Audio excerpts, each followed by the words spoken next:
item are multiple choice items are or receptive or selective response items in that the test taker chooses from a set of response.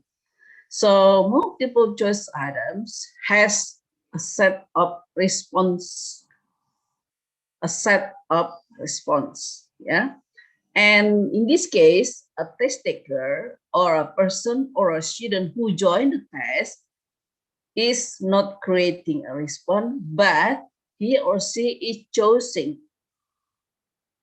a response, a correct response from a set of responses. Okay, so for example, receptive item, for example, yeah, true, false question, or matching list. This is a type. This is the types of multiple choice item.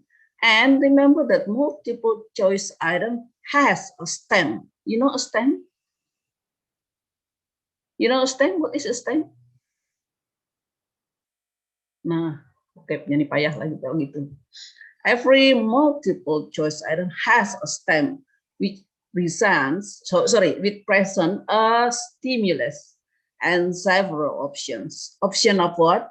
Option of answer, option of response, or alternative to choose from what? To choose from the options. And in this case, one of the option is the key, means that is the correct response, while others serve as distractor. So distractor in this case in bahasa Indonesia you can say this is pengecoh, pancingan, yeah, pura-pura like that. So from a set of response, a test taker or a student who join a test by answering multiple choice item, there is only one correct response. So what about the others? Alternative. The others serve as distractor.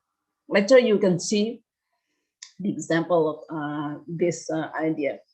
Here, yeah, whenever a teacher or a test designer would like to design multiple choice item, there are 4 guidelines that should be followed, that should be fulfilled.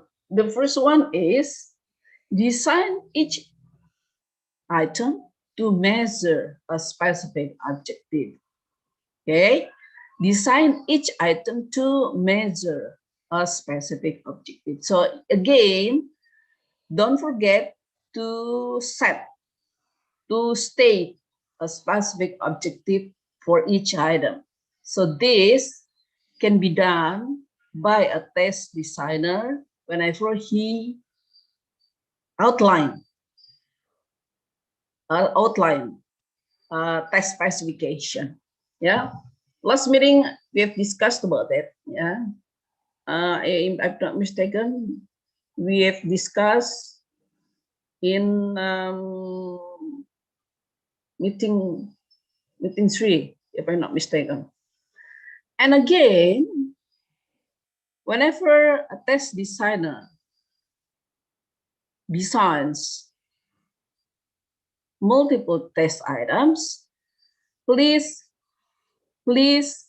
specify or write down a specific objective of each item. And don't forget also to state both stem and option as simply and directly as possible. So don't write down very long option answer. So that will make a test taker confused.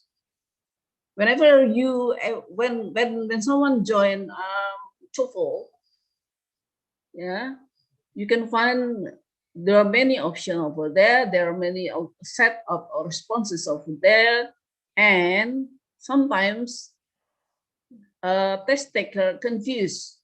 Why? Because it seems that it each test item has a long option, a long phrase, for example, and complicated words over there. Well, it is it is common because TOEFL is international standardized test. So if someone passed TOEFL, it means that he can be classified into an international, or he or she has an international competence on English. When you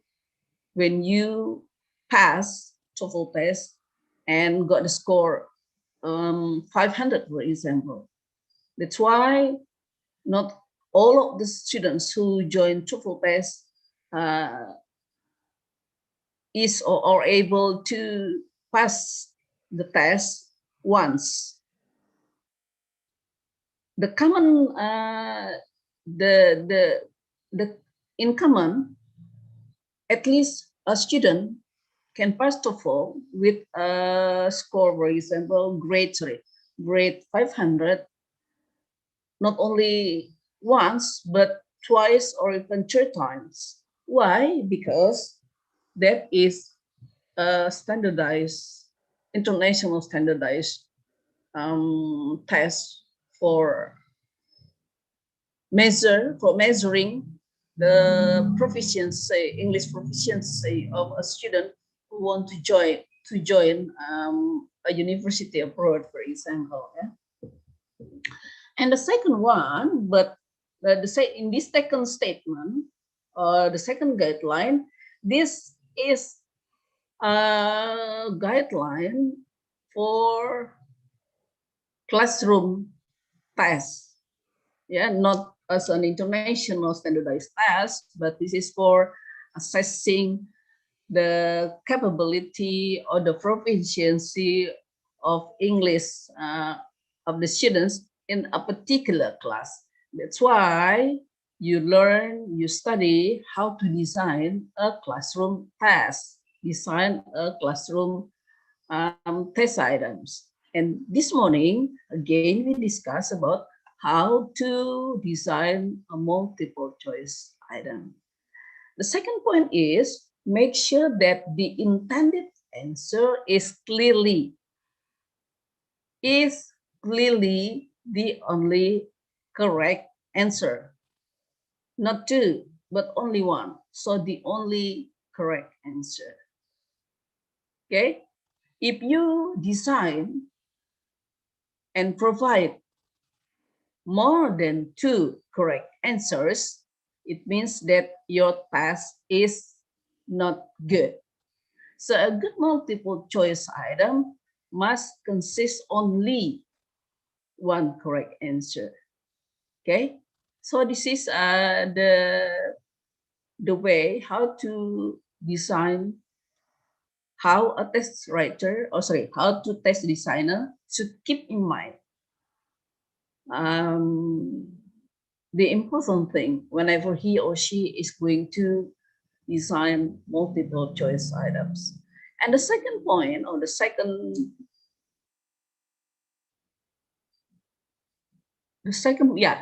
point of this 4 guideline, or the last one, is use item indices to accept, discard, and revise items. You know, indices, what is the idea of what is the synonym or word of indices?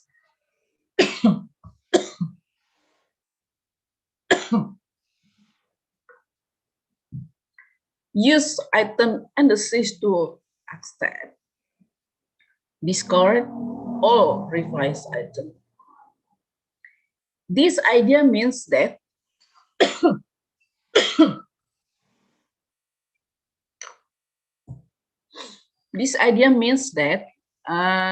whenever a test designer design multiple choice item, make sure that the key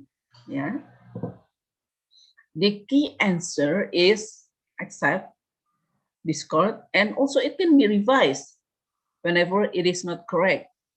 Okay, So this is very important. These 4 points as a guideline for a test designer whenever he or she is design multiple choice item.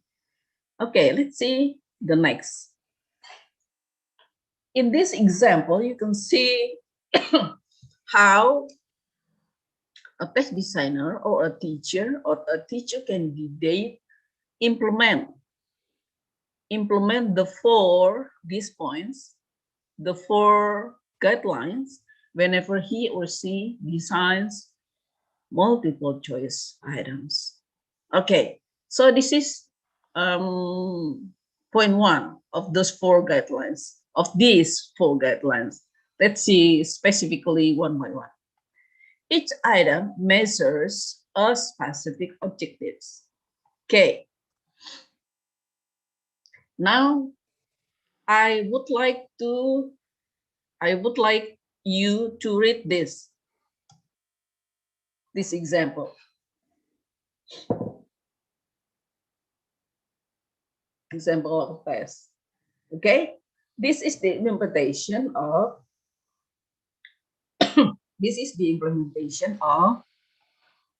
the first guideline whenever a test writer design multiple choice test items.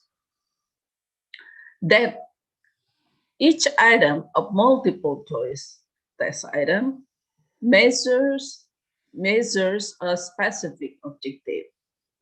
In this case,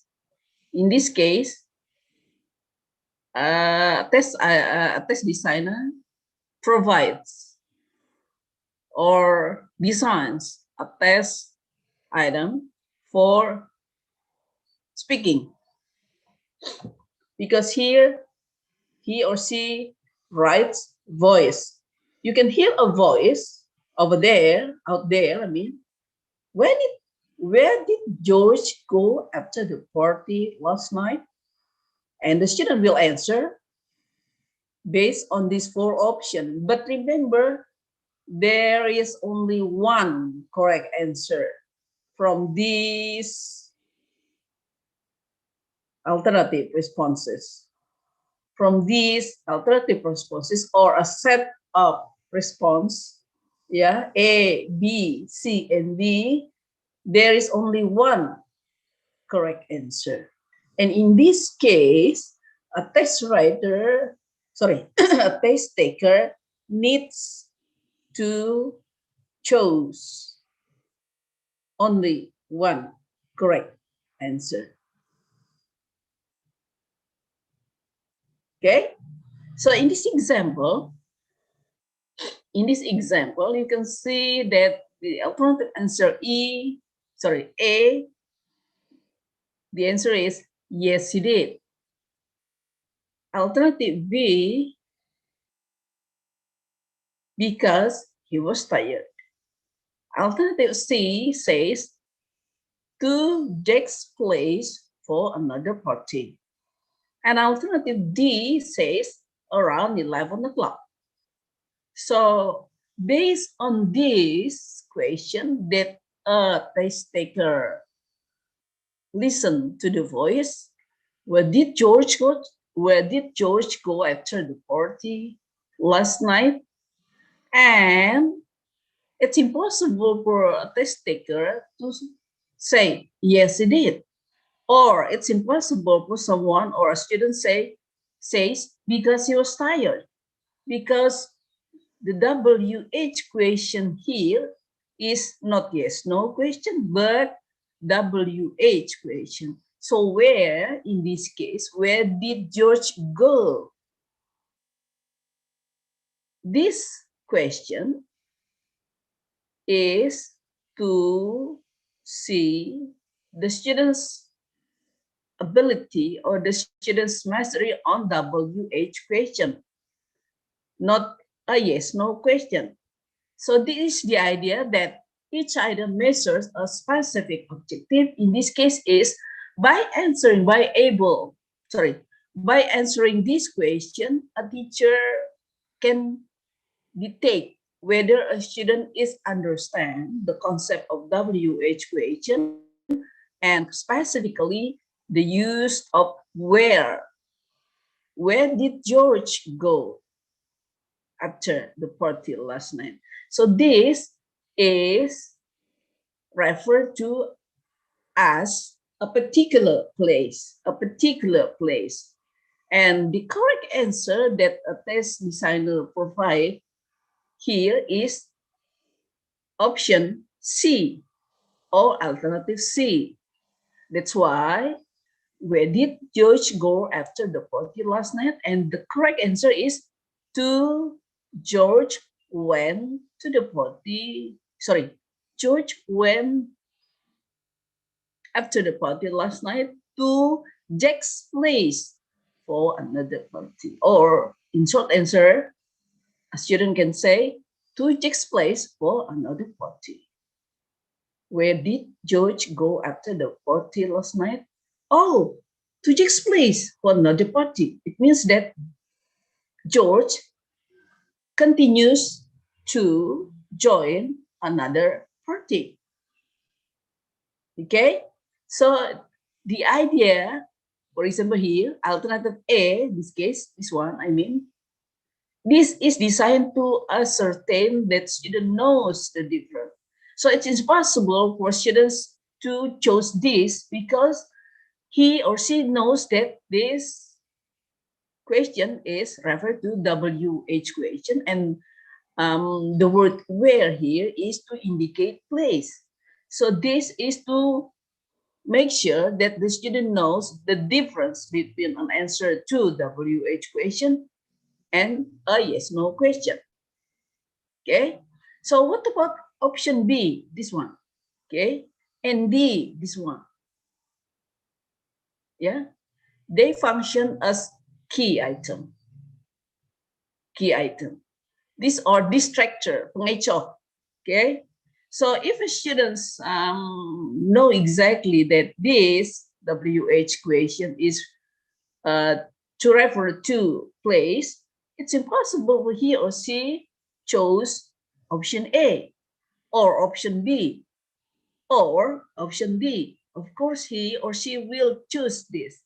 He or she confidently choose option C because this one is the correct answer.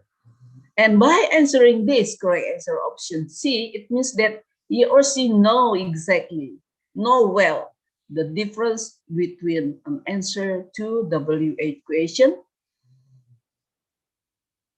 instead of yes no question. Okay, so C in this case, C option is to test comprehension of the meaning of where as opposed to why and when as kind of WH question.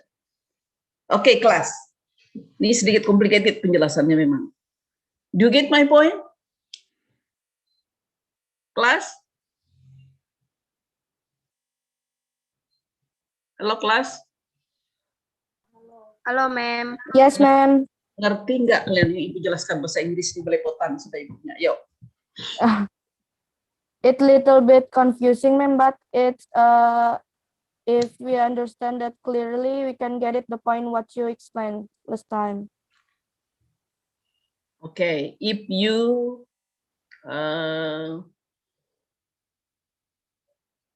get my point, especially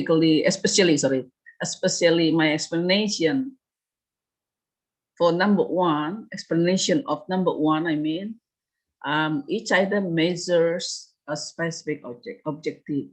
Here, there is an example of a multiple choice item. Ini contoh dari multiple choice item nih, pertanyaannya seperti ini. Pertanyaan ini adalah kaitannya dengan WH question. WH question itu adalah what, lagi why, Where, when, lagi who, who itu bukan WH tapi itu bagian dari sama who, how yang bukan ya, who, okay, what, who, when, why, and where. And then you also have how. Okay, so this is this test example of this test item is to test comprehension of meaning of where. Where ini nah. Pahamkah siswa tentang penggunaan where untuk WH question yang merupakan as opposed to why and when. Nah, kalau why and when itu tidak menjelaskan tentang why, ask for reason, right? When, ask for what? When did you go? Ask for Time. time. Good. So where in this case is asking for explanation of a particular place. So that's why a test designer should provide a correct answer, and the correct answer he or she provide here is to Jack's place for another party. So why Jack's place, Jack's house, Jack's place, yeah, Jack's home, Jack's house for another party. So this tujuannya adalah untuk tes comprehension tentang meaning kata where ini loh, sebagai bagian dari WH question. Kenapa siswa tidak menjawab A? Karena mereka tahu ini bukan yes no question. Kenapa mereka menjawab C? Because they know exactly that this is WH question and the word over there is where did George go after the party last night?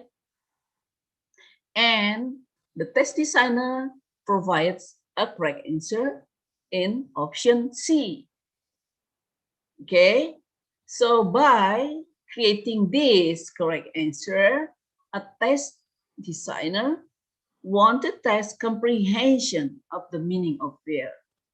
Nah, kalau mereka tuh paham, mengerti dengan jelas, dengan sangat mengerti bahwa where ini untuk menanyakan tempat, maka tidak akanlah mereka menjawab yes he did. Maka sangat tidaklah mereka akan menjawab because he was tired, or even around 11 o'clock, because these three answer A, B, and D, yeah, are not relevant with the question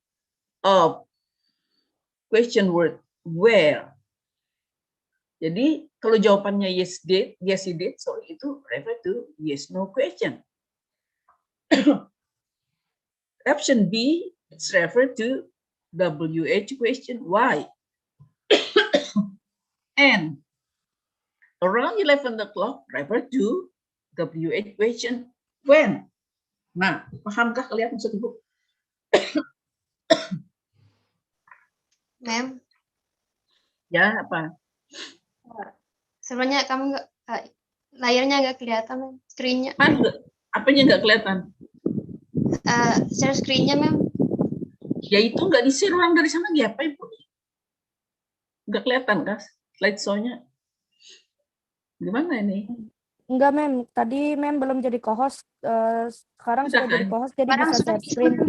Nah, itu baru muncul share-nya. Nah, gimana nih? Baru muncul dia. Bisakah kelihatan? Iya, Bisa? Mem. Baru kelihatan. Kelihatan, Mem. Oh, tadi belum dikasih, Ibu sudah share duluan, orang belum kasih komando share dari sana ya. Oke. Lanjut ya. Inilah penjelasan Ibu tadi. Nah, ini ada kelihatan? Can you see this? Kelihatan, ma'am. Okay. Yes, ma'am. Yeah. So multiple choice items are all receptive or selective response items in that the test taker chose from a set of response rather than creating a response. Why do you think? Kenapa multiple choice ini banyak digunakan? Karena ini hanya selective response item, and a student only chooses from a set of response. They do not create a response. Someone is not creating a response, or a student is not creating a response, but he or she is choosing from a set of response. Oke, ini perlu dipahami ya. Kemudian bagian dari multiple choice ini adalah true false question. Okay, you're familiar with this when you were a senior high school students, yeah? And matching list also as a part of this multiple choice. Okay, every multiple choice item has a stamp which present a stimulus and several options or alternative to choose from. Yeah. So the key is alternative of choice of a correct answer to choose from. From what? From a set of correct, a set of response, but not correct. Yeah. But someone only chose once. Someone only chooses one correct answer based on a set of response provided by the test designer. So a test designer should follow 4 guidelines whenever he or she is design a test item. For example, multiple test item. The first one is state specific objective. Write down the option as simply as directly as possible. So provide a simple answer in order the test in order students are able to read them directly, and then write down one only correct answer. So a good multiple choice set of multiple choice test item only provide one item, one correct answer. That is the idea of guideline number 3. And what about guideline number 4? Yeah, use item indices to accept, discard, or revise item. Kuncinya di situ ya. Jadi multiple choice item itu harus ada kunci jawabannya. Next. Nah, ini yang Ibu bahas-bahas sampai belepotan tadi. Nah, nih. Okay. This example is multiple choice item. Why it is multiple choice item? Because this item has a set of response. Kada Pak, saya lagi ngajar, maaf Pak lah. Saya lagi ngajar Pak, minta maaf. Sorry. And you know, when a student listen a voice from a recorder out there, for example, where did George go after the party last night? And he or she should respond orally. Yeah. Yes, he did, because he was tired, to Jack's place for another party, or around 11 o'clock. These are alternative responses. This is a set of responses, but only one correct answer provided. Nah, jadi soal ini soal untuk speaking sebetulnya. Saat soal ini dibaca atau dihadapi atau dihadapkan kepada seorang siswa yang belajar bahasa Inggris, saat dia membaca where did George go after the party last night, maka automatically he is responding. He will respond this option. To Jack's place for another party. He will not answer yes he did, because this is not yes/no question. And a student will not answer B because he was tired, because this question is begin with word where. Kan kata tanyanya where di sini, bukan why. Itu saja jawabannya bukan because. Or there is no when in order to answer around 11 o'clock. Jadi ini semua jawaban-jawaban ini ada maksudnya. Jadi bukan hanya ini untuk yes no. Kalau siswa itu mengerti bahwa ini bukan yes no, dia tidak akan menjawab ini. Kalau dia tak paham juga fungsi where di sini sebagai question word, dia tidak akan menjawab because he was tired. Tetapi dia akan menjawab C, to Jack's place for another party, because he know exactly that where is a question word to indicate place, a place. And he will not answer around 11 o'clock because the question word begins with word where, not when. So, in this case, the option or the alternative answer C is intended to check the student comprehension of the meaning of question word where. Jadi mereka tuh paham nggak penggunaan question word where di sini? Nah, kalau mereka paham penggunaan where ini untuk menanyakan tempat, maka jawaban yang benar adalah C, bukan D, bukan B, bukan A. Lalu apa gunanya A, B, C? Lalu apa? What is the function of the A, B, and D? Ya, these are function as distractor. Inilah yang dinamakan distractor itu tadi. Ya, jadi distractor itu ini pengecohnya. Jadi untuk memancing. Nih, memancing apa? Memancing to check the students' comprehension. Comprehension of what? The meaning of question word where. Jadi untuk memastikan bahwa siswa di kelas itu sudah paham semua penggunaan WH question. Salah satunya adalah where. Gitu. Walaupun di sini disiapkan ada yes, he did. Oh, ini bukan. Karena di situ where. Dia pasti mikir gitu kan. Kalau ini jawaban untuk yes no question. Jawabannya misalnya begini. Did George go to another party last night? Maka jawabannya yes, he did. Tapi did di sini tidak ada where-nya. Nah, sekarang jawaban B itu kalau di sini kata tanyanya, the question word is why. Why did George bla bla bla bla? Jawabannya because he was tired. Lalu alternatif D. When did George bla bla bla go home after the party last night? Around 11 o'clock. Nah kan jadi yang dimaksud dengan specific objective ini nih loh.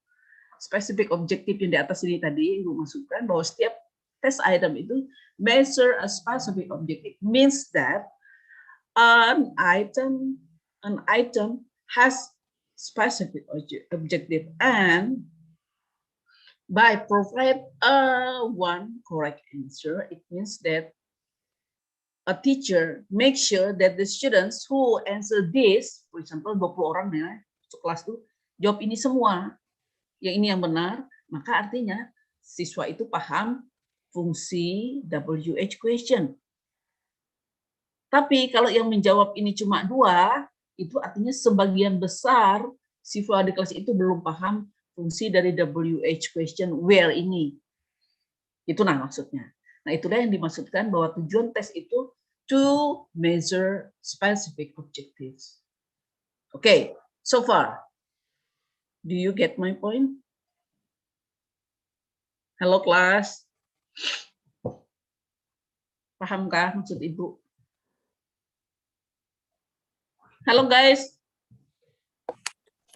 Paham ya? Yes, Paham atau ma'am. bingung? Raka, bingung kan? Yes, ma'am. Kalau paham Ibu lanjut, kalau enggak Ibu stop di sini tuh, ulang-ulang aja dijelaskan. Karena nanti you are going to write down multiple choice items. Jadi kalian enggak teori aja, bikin teks malah, bikin soal ini loh. Serius ini, bikin soal seperti ini. Jadi harus jelas, measure, specific. Nah, the next point is, test item is designed to test recognition of correct word order of indirect question. Ini contoh yang berikutnya lagi ya. Sorry. Nah, excuse me, do you know blank blank blank? Where is the post office? B, where is the post office is? Where is the post office is? C, where post office is? Yuk, gimana nih? Test item is designed to test recognition of correct word order. Correct word order of what? indirect question. Excuse me. Kenapa ini dibilang indirect question? Dia mulai dengan kata, dengan phrase, excuse me. Ya, a test designer or a teacher designs a test like this in order to test recognition of correct word order of indirect question. Menurut kalian yang mana yang benar jawabannya? Which one is correct answer? If you join a test and you face this question, yeah, you should complete it, the blank I mean, and based on this, you have to choose one correct answer from this set of response. Which one is correct? Excuse me, do you know? A, B, apa C? Ayo.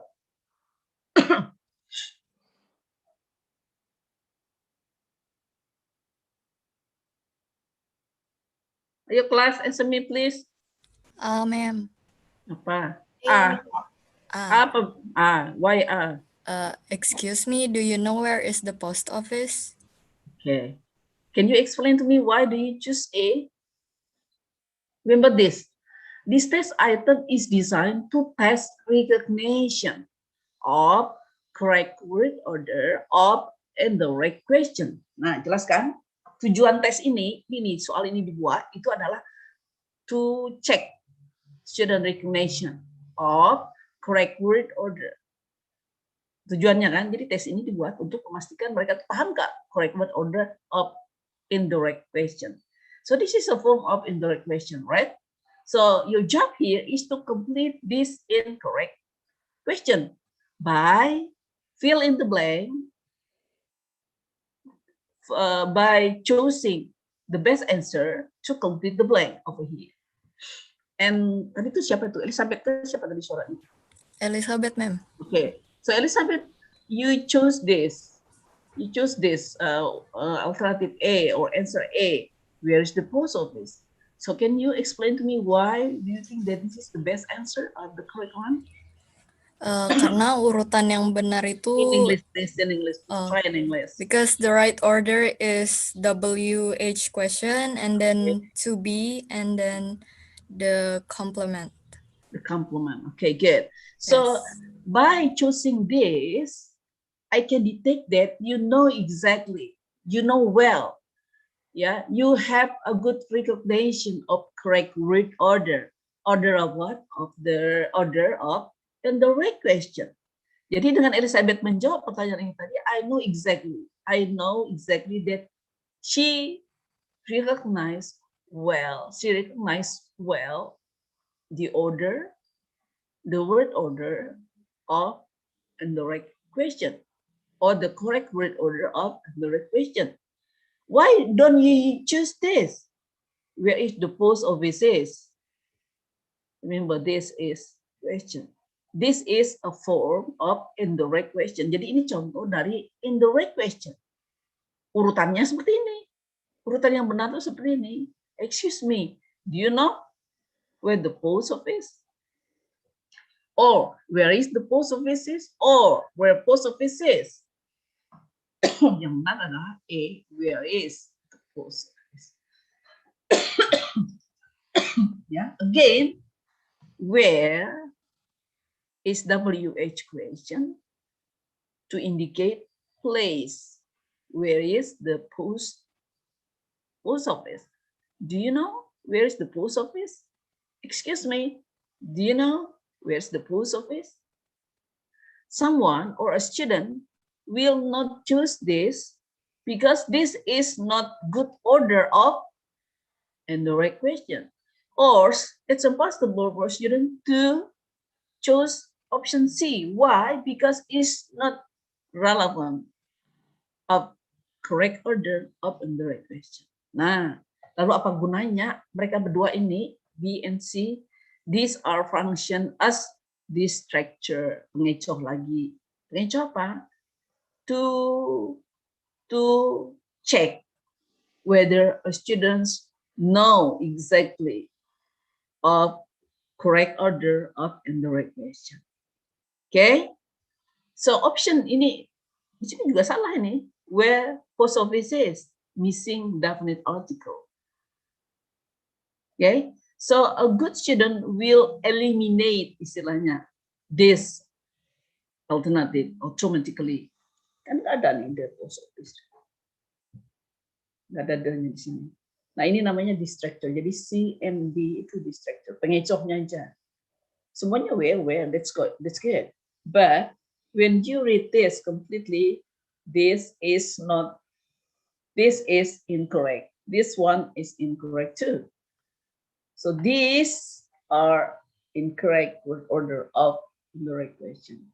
Nah, sampai sini. You get the point then? Class? Can you hear me? Yes, ma'am. Ayo Jak, Ibu ngalah campur-campur dah bahasa Indonesia, bahasa Inggris supaya kalian paham. Nanti Ibu bahasa Inggris terus kalian tambah bingung. It's okay, biar aja ya. Okay, so far. No, ma'am. Bisa ngikuti kah penjelasan Ibu? Ini kelamaan nanti kesian lagi kalian, kota kalian. Oke, Ibu lanjut ya. Let's go to the next. Guideline number 3 is make certain that the intended answer is clearly the only correct one. Jadi syaratnya tadi, a good multiple choice item test items harus 1, has specific objective. 2, apa tadi? Yang 2 tadi? Udah. Ya. Yang ketiga, make certain that the intended answer is clearly the only correct answer. This is very important thing. Okay, here you have an example. You can see an example here. Again, the similar test item. Over there, you can hear a voice. Where did George go after the party last night? And the student can read and can say to Jack's place for another party. Okay.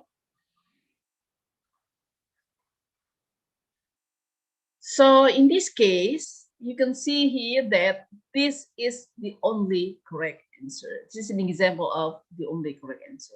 Why? Because alternative A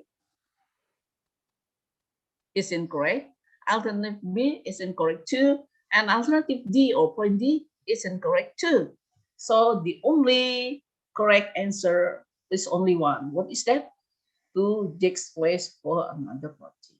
Okay, this is example of how to create multiple choice test items and it only has one correct answer. Okay, next. Number 4, use item indices to accept, discard, or revise item. Okay, so in this case, what we should do is please provide or consider appropriate selection and arrangement of suitable multiple choice item on a task that can best be accomplished by measuring items against 3 indices, 3 kunci. Jadi kalau 4 alternatif jawaban tuh harus ada 3 kunci yang lainnya lagi yang harus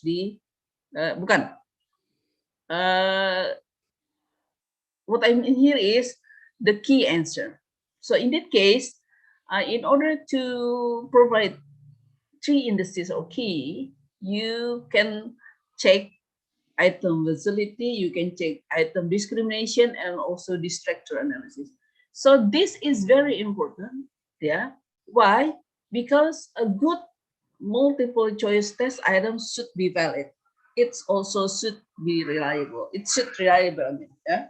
So how can we do that? How can we say that this test is valid? This set of test item is valid by checking them, by assess them, by examining them through item facility or item difficulty, through process of test item discrimination or item differentiation, and also doing distractor analysis. Ini sedikit rumit lagi nah urusannya. Ya, jadi syarat yang keempat, maka perlu ada kunci jawaban dari setiap item-item itu. Kenapa? Karena kunci-kunci jawaban itu nanti akan berguna untuk mencek jawaban-jawaban siswa, ya jawaban-jawaban siswa itu, dan juga melalui proses uji item facility atau item difficulty. Nomor 1 itu sulit apa tidak? Kalau nomor 1 itu sulit, indikasinya apa? Dicek di kunci jawaban, oh jawaban nomor 1 ini dijawab oleh 20 orang siswa itu salah semua. Itu artinya kalau sulit nomor 1 ini tidak ada yang benar, jadi jawaban siswa itu dikonfirm dengan kunci jawabannya, ternyata itu jawaban yang siswa ini salah semua. Soal nomor 1. Artinya tes itu sulit atau mudah? Kalau 20 orang satu kelas itu menjawab soal nomor 1 itu salah semua berdasarkan kunci jawaban. Mudah atau sukar?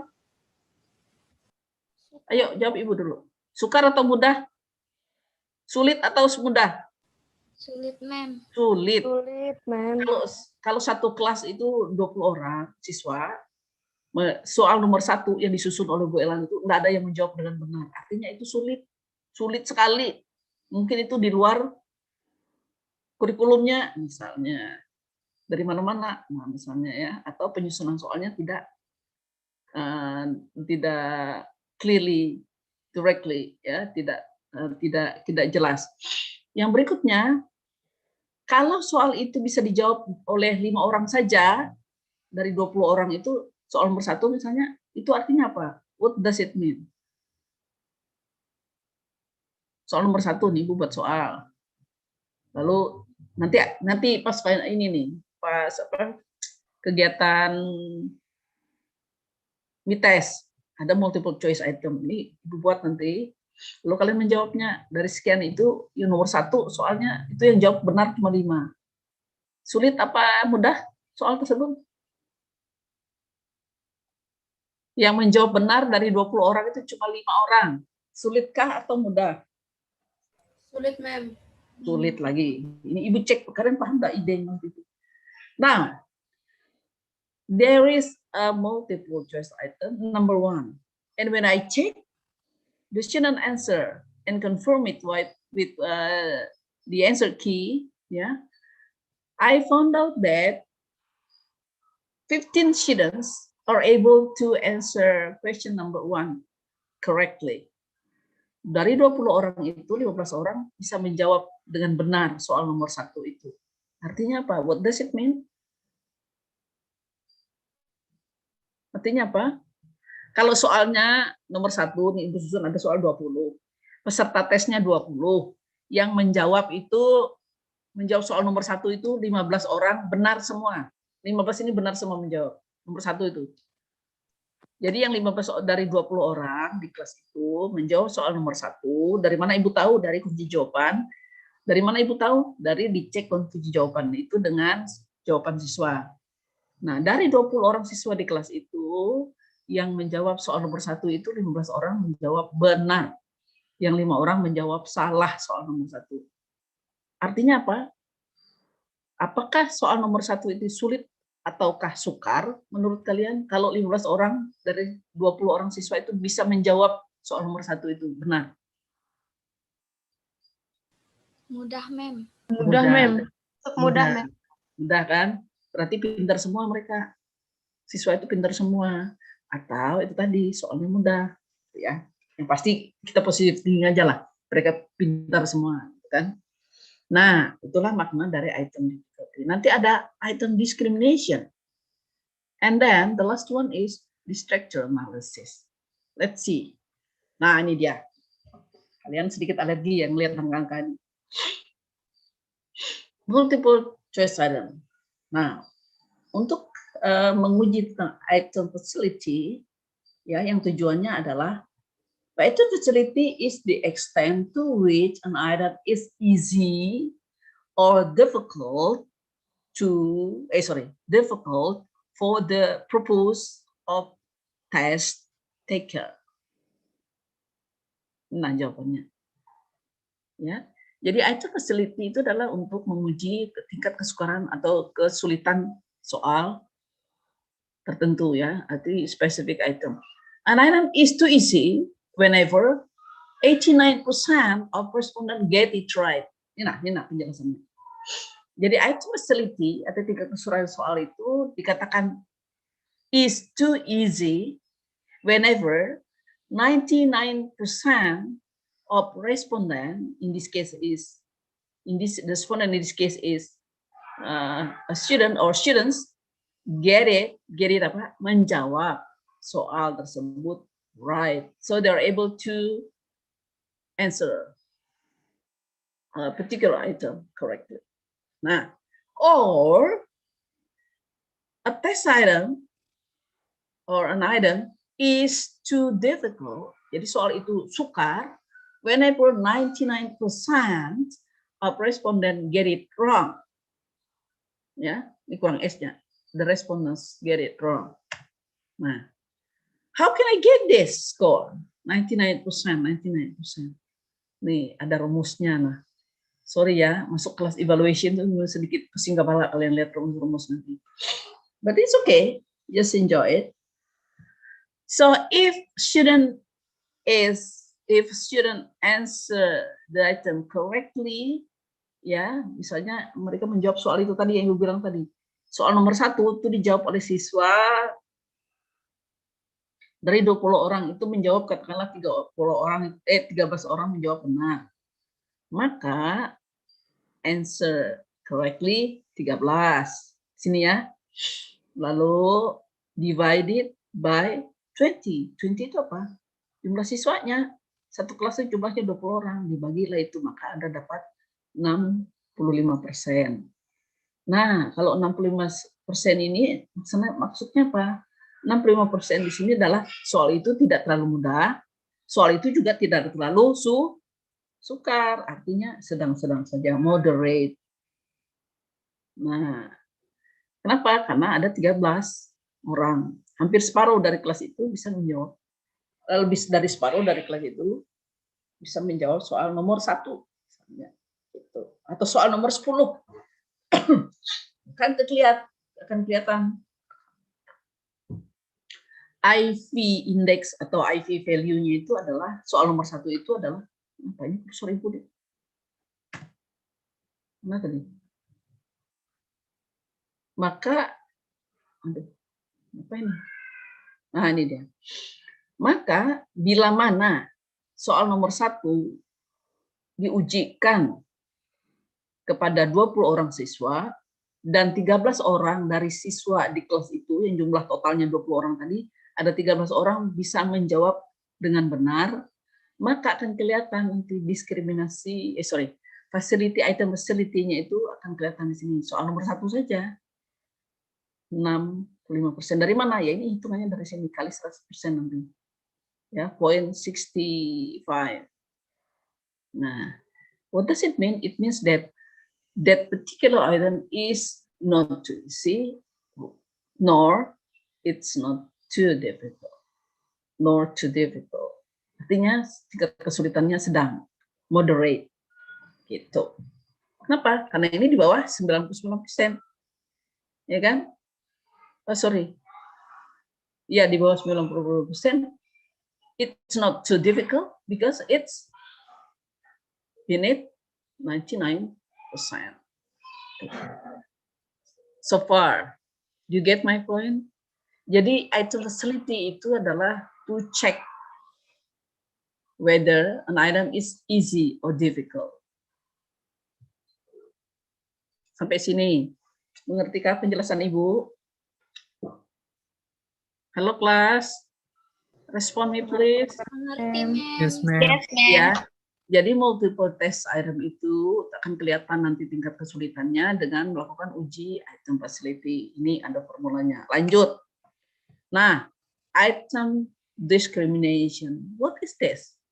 Item discrimination is the extent to which an item differentiates between high and low ability test taker. Nah,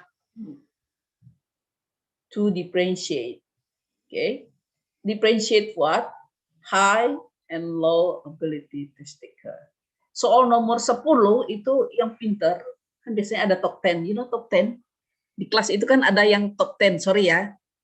Dari 20 orang, dari 30 yang ini, dari 30 orang siswa di kelas, itu biasanya ada 10 top 10, atau 5 top 10.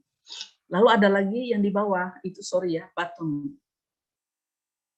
10. Ini top 10, ini bottom. Jadi kebalikan, the opposite of top 10. Jadi 10 yang biasa ranking 1, 2, sampai 10, lalu di bawahnya itu ada lagi 10 yang sedikit lemot dari mereka-mereka ini. Nah di tengah-tengah sini ada 10 orang lagi. Ini yang sedang-sedang saja yang moderate. Nah, item discrimination is to examine an item differentiate between high and low ability students or low ability test takers. Jadi rumusnya seperti ini nanti digunakan. Nah sekarang kita lihat contohnya. Apa ini bergeser ya ke situ. Nah, itu. Ada soal 23. Ya, itemnya 23. Ada correct di sini, ada incorrect. High ability students menjawab soal nomor 23 ini, ya. Menjawab soal nomor 23 ini yang 10 orang top 10 tadi itu, ya. Soal nomor 23 itu bisa dijawab oleh 7 orang dari 10 orang ini. Nah. Yang top 10 ranking 1 sampai 10 itu bisa menjawab 7 soal dengan baik, dengan benar. Tapi ada 3 yang tidak bisa menjawabnya. Katanya top 10. Nah, what about low ability students? Ternyata yang low ability students menjawab soal nomor 23 ini hanya 2 orang yang bisa menjawab benar dari 10. Yang 8-nya lagi incorrect. Oh, wajar. It's normal, it's common because they classified into low ability students. And it's common if high ability top 10 students are able to answer correctly. And here there are 7 students who are able to answer correctly, where the rest 3 students chose or answer incorrectly. What does it mean?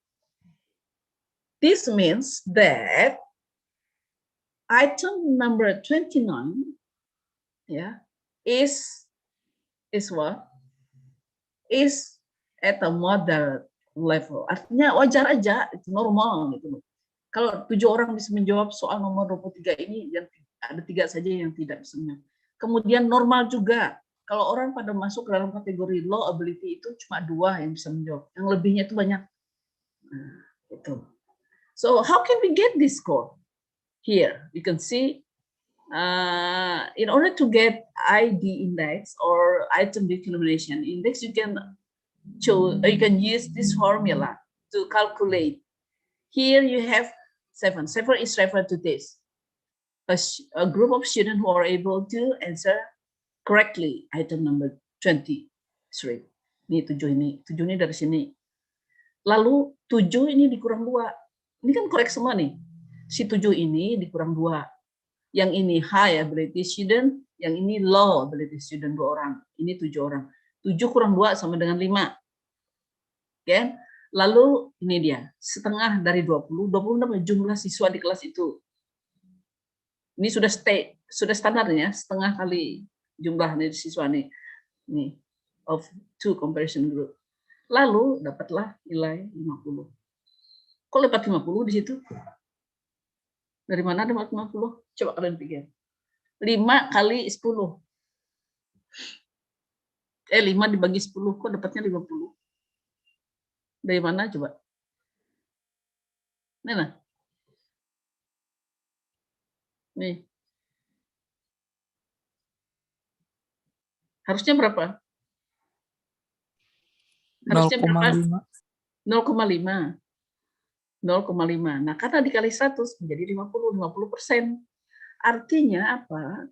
Soal nomor, what does it mean? It means that the result tells the item number 23 has a moderate level of item discrimination between high and low ability test taker who are able to answer correctly the item number 29. Artinya tingkat kesulitan soal ini dibandingkan kemampuan mereka menjawab soal itu dari grup top 10 dan bottom 10 itu normal, moderate level. Ya. Yang bagus itu adalah high discrimination power kalau itu nilainya adalah 1, ini. Kalau ini kan di bawah ini kan. Nah, you get my point? 1.0. Kalau ini kan titik 50 sebetulnya kan. Nah, artinya pada no discrimination power, no, itu tidak sukar, tidak gampang, dan itu istilahnya netral. Karena yang pintar sekali bisa menjawab, yang lemot juga bisa jawab. Tapi kalau di sini beda kan, yang lebih banyak di sini. Artinya soal ini masih pada kategori moderate level. Why? Karena wajar aja yang 10 ini bisa menjawab karena memang mereka pandai. Terus wajar juga yang ini menjawab benar cuma bisa 2. Kenapa? Mereka kategori low ability test taker. Nah, itulah gunanya item discrimination. Rumit memang sedikit. Ya. Nah, setiap soal multiple choice item itu harus diuji melalui fase 1 dan 2 ini dan 3 nanti. Oke, sampai di sini. Do you get my point, class? Yes. Lanjut ya. Lanjut Yes, ya. Oke, ibu lanjutkan. Apa nggak mau lanjut dia nih? Nah, ini dia lagi. Ini yang terakhir. This structure efficiency or item value in a test. Apa ini?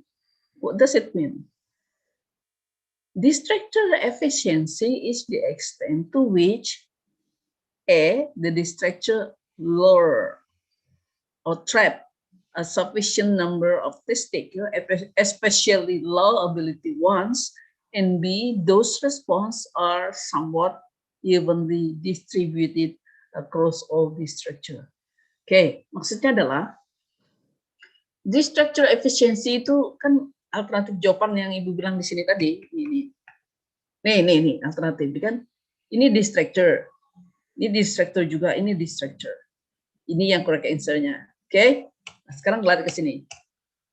Nah, tree structure efficiency, penggunaan di structure itu akan terlihat efisien atau tidak. Mulai dilihat dari sini. Kembali ke contoh ini lagi. Sekarang ada alternatif A, B, C, D, dan E. Ada 5. So there are 5 options. There are 5 options. Ya. Provided by a test designer for item number 1, for example. And you can see here, C is the correct response. Okay? C ini nah, alternatif C itu adalah correct response. Only one correct answer from A, B, C, D, and D, E. Jadi soal nomor 1 itu ada 5 alternatif jawaban yang disediakan, tapi yang benar cuma C. This is the only. Oke, nah sekarang this structure D does not fool anyone. Maksudnya apa? Artinya di structure atau alternatif jawaban yang sengaja disusun di sini itu hanya untuk pendamping yang kadang-kadang mengecoh, menjebak siswa untuk apa? Untuk melihat mereka itu paham tidak. Kalau mereka nggak paham dijawabnya ini. Kalau mereka tidak paham dijawabnya juga B.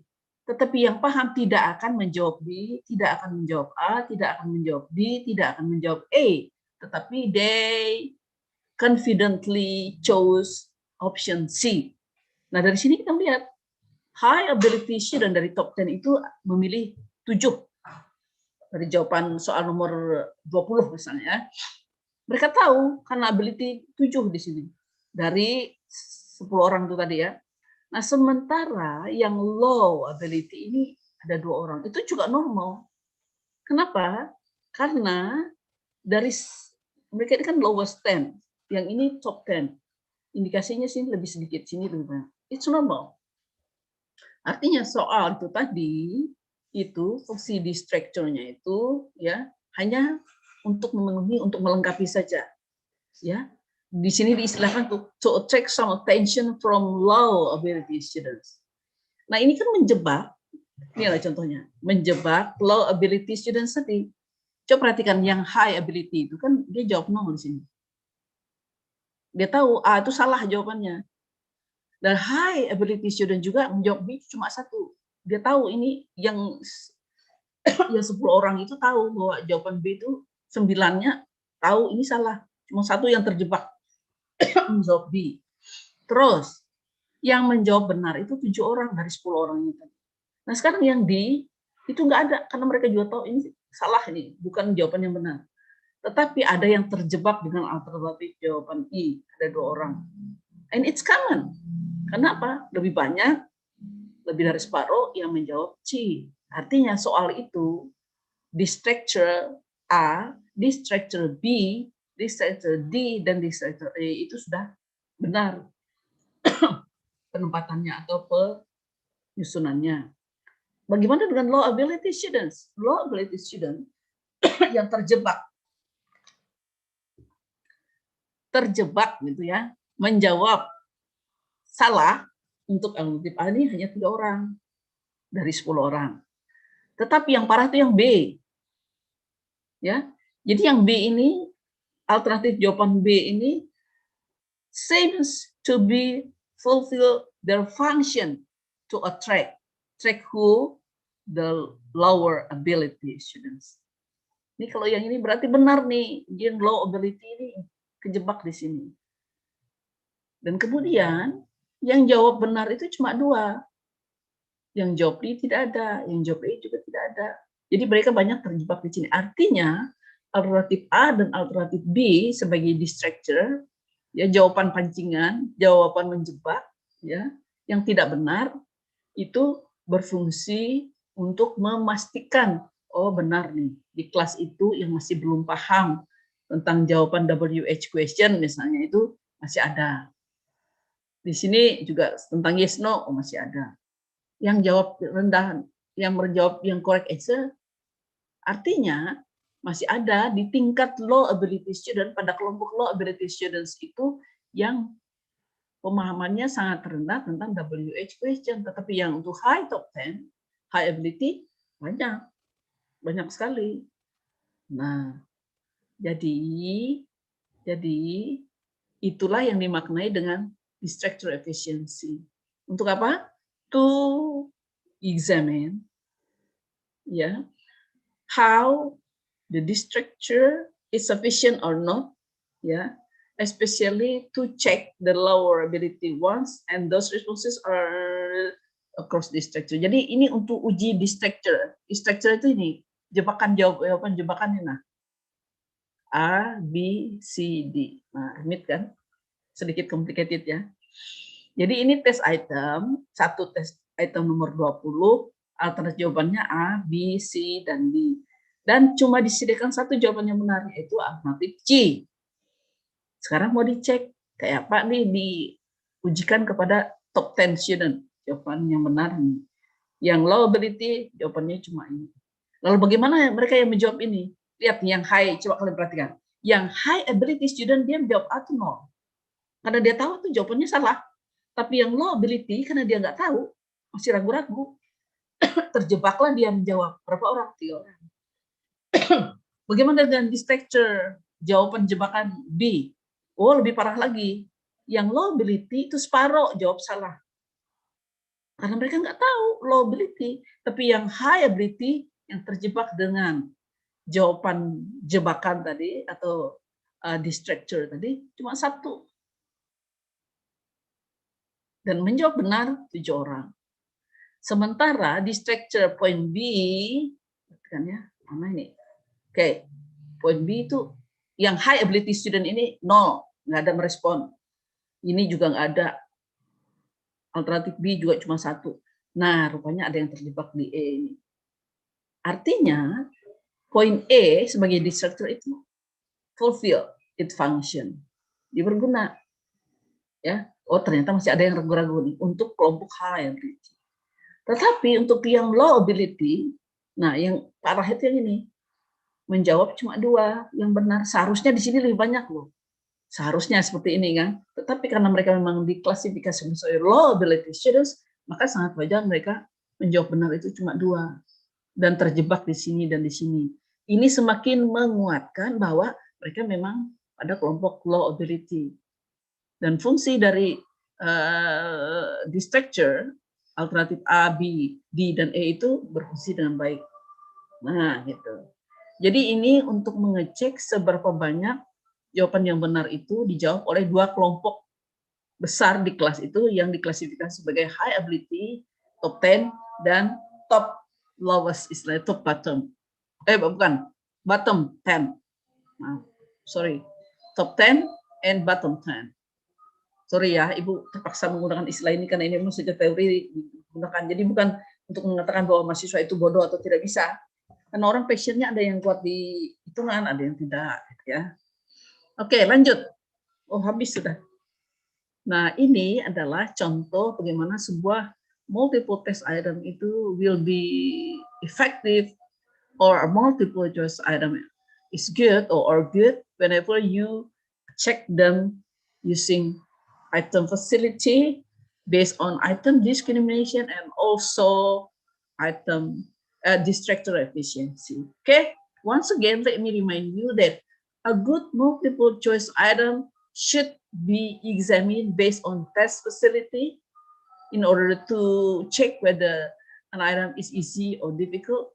And the second point is item discrimination to check whether an item differentiate between high and low ability test taker.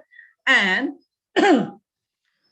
the third point is distractor efficiency. It is used to examine whether the distractor is sufficient enough to a number of test taker compared to high ability and low ability test taker or ability students. So a good multiple choice item should be examined based on these 3 points: item facilities, item discrimination, and distractor efficiency. Okay, that is my explanation today. Any question, class? Bingung? Hello, guys. Yes, ma'am. Yes, ma'am.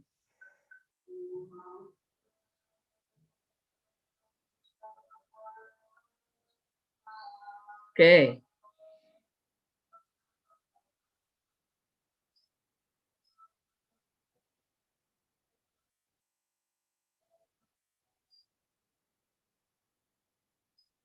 Saya stop share ya. Nah, hari ini sedikit sulit penjelasannya, tapi harapan Ibu kalian bisa pegang ekornya lah, enggak kepalanya. Ibarat seekor kucing ini ya, materi ini bisa kalian elus-elus sedikit lah ekornya, walaupun nggak bisa pegang kepalanya. Jadi multiple choice item itu harus diuji melalui apa tadi? The first one, item apa? Lupa lagi. Apa? Item facility, kemudian item discrimination and distractor efficiency. Coba ulang. 1. Multiple choice item itu. Item facility, Item facility, Item facility. item distraction efficiency. Ulang. A good test item must be examined based on item facility. Item facility. Berikutnya lagi apa?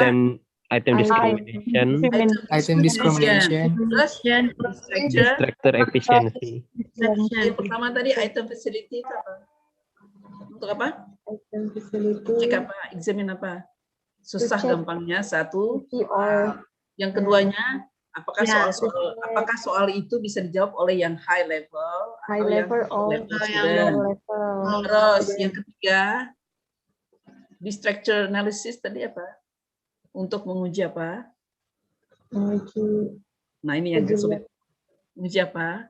Jawaban jebakan. Kan jawaban tuh A, B, C, D, E. Jawaban yang C saja yang benar. Lalu yang A, B itu berfungsi nggak sebagai penjebak? Penjebak siapa? Yang low ability student tadi. Bahkan juga yang high ability student. Kenapa? Kalau itu berfungsi dengan baik, maka berfungsilah a set of response. Ya, a set of response itu tadi. Yang benar cuma satu, yang lain itu cuma menjebak. Jadi itu gunakan semua. Walaupun yang terakhir tadi sedikit complicated, but hopefully you can read more, learn more, and also practice more. Okay? So far, I hope you enjoy my class, even though today is most of you are resting, but hopefully you can do your apa ya istilahnya, do your ibadahnya yeah well today, because I know it's hard day for you to join my class because very complicated explanation and you face a lot of very strange very strange